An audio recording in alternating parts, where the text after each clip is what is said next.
Hi, I'm Peter and today we're looking at the Toyota Alphard built by Wellhouse in Huddersfield. These are based on 2002 to 2008 Japanese market MPVs. Great spec vehicles, they're full of bells and whistles, they drive really well, and the vast majority are automatic gearbox. You can get them in two-wheel drive and four-wheel drive. This particular one I think is a 2003 four-wheel drive model, and I'll take a closer look inside now, so come and have a look with me.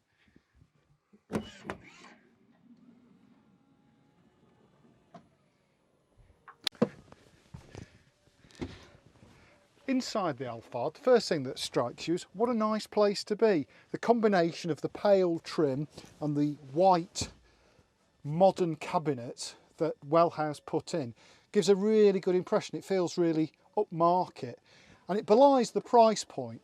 Alphards start from around 18,000 with a brand new interior, don't forget, and go up to about 25,000. It obviously depends on age and mileage and that kind of thing, and what particular specification you opt for. But you can't help thinking it's a heck of a lot of camper van for your money. And you've got all the usual kit. So we've got a compressor fridge. It's quite a deep unit there and it's quite convenient for grabbing a cold one while you sat down on some lovely campsite. A 2-burner hob and combination sink. And there's lots of good storage as well. I like these tambour doors. This locker is quite deep, so you can put quite a bit of stuff in there. As with all Wellhouse models, the control panel's very easy to use. You've just got a single master switch, and then various switches for your water pump, auxiliary, which is probably the fridge, and various light system settings. This particular vehicle also has blown air heating, so you've got the controls for that here. And you can also get a readout of your voltage. 13.9, I think we're doing fine. In addition, you've got two USB points, a 1 amp and a 2.1 amp, and a 240 volt socket for when you're on mains hookup. You've also got an opening hatch there. Tambour door, that's for your chemical loo. And there's another tambour door cabinet here, which would be great for kitchen crockery, plates, mugs, cups, that sort of thing. There's an additional hatch under the seat too. So plenty of storage options. The travel seat itself, 2 seat belts, both adult sized, adjustable headrests, and obviously it folds into a bed. I'll show you how to do that in a bit. But the overall impression of being sat here, what a nice place to be. One feature I really like is the electric door. That's very cool. One of the great things about Japanese vehicles is they're very easy to live with, and Wellhouse have really run with that, and everything they've fitted to it adds to the ease of use. So to make up the bed, just remove the headrests, we'll pop them in the front out of the way, pull a lever in the base of the seat, and then just pull the whole seat down. And that's it. Good 6 foot long bed. Plenty of space for 2, and also you've got good access to the cabinets here, so you can still get all your touring kit and a cold drink. Sliding curtains are on rails, so nice and easy to use, very intuitive to live with. This particular seat is fixed. Obviously there's not enough room on an Alphard to have a sliding seat system, but I'll show you the boot area so you can see the storage space you get with the fixed seat. There's still lots of room. To convert the bed back into seat mode, you just pull this strap and the whole thing just slides back. Then just pop your headrests in and you're good to go. So very quick, easy to live with system. The Alphard's pop top can also come with a roof bed if you need one, and it's a good useful height increaser when you're on a campsite.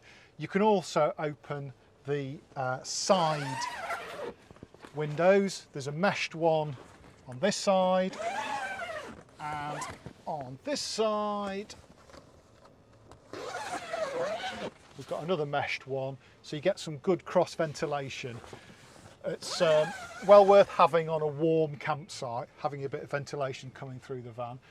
The window at the front, meanwhile, is clear vinyl, so it just lets a bit of light in. Put the roof bed down, Very simple. Just pull down on the handles and grab the sides, fabric material. Just put down a little bit more. Grab the side fabric material. Pull it away from the rubbers on the side. That's just stops it getting pinched in the roof. So just tuck it out of the way of the straps, and then these straps, just pull them through. And then just pull them tight. There's been lots of strap systems tried over the years on campervan roofs, but to be honest, you can't beat good old straps. And then just tuck the ends of the straps out of the way just to stop them dangling in your face when you're on the road. And that's it, roof down, ready to go. The rear section of the bed, you can use it as a seat, and you've got a handy shelter, so it's great for outdoor events, things like that. But it also flips up if you need more storage space. So there's a good amount of room underneath the bed too, so you should be able to get all your bits and pieces in. Gas cylinder lives in there in a sealed gas locker, and you can switch the gas tap on with a hatch opening at the top. So lots of room, good little layout. Swiveling the passenger seat backs, very straightforward. Just angle the seat forward.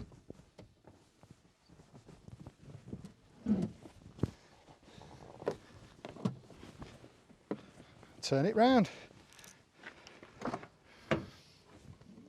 There's a locking pin under the front edge of the seat, which latches in place when it's done. Inside the Alphard cab, the thing that strikes you the most is the seating position is very car-like. Panoramic view out.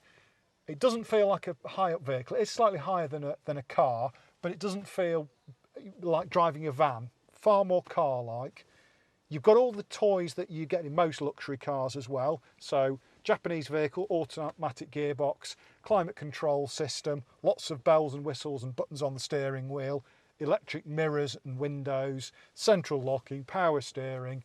Basically, if they can put an electric motor in, the Japanese generally do. So very upmarket feel in here. It's also had a UK stereo fitted, mainly because Japanese radios run on a different frequency. And this particular one's got the added convenience of a reversing camera built into it. So that makes it even easier to live with. It's also got lots of useful little cubby holes and things for cup holders. So there's lots of nice little storage areas as well, which makes it convenient to live with. If you're thinking of running a camper van as a daily driver, this would be absolutely fine. You wouldn't have any issues with this. So good practical vehicle to live with, and a nice smooth shifting automatic, which is really the cherry on the cake. So yeah, very nice package in here. So in summary, the Alphard offers an awful lot of camper van for your money. You've got the great driving Toyota base vehicle, automatic gearbox, 2 or 4 wheel drive, lots of bells and whistles, great powerful air conditioning. And the other point that's worth mentioning is that Wellhouse hand-pick all their cars in Japan to get the very best ones. The Japanese don't use salt on the road, so the condition of the bodywork is always great. And with a brand new conversion and a 12-month warranty, it's a heck of a lot of camper van. And when you think prices start from 18,000, it really is pretty unrivaled value for money.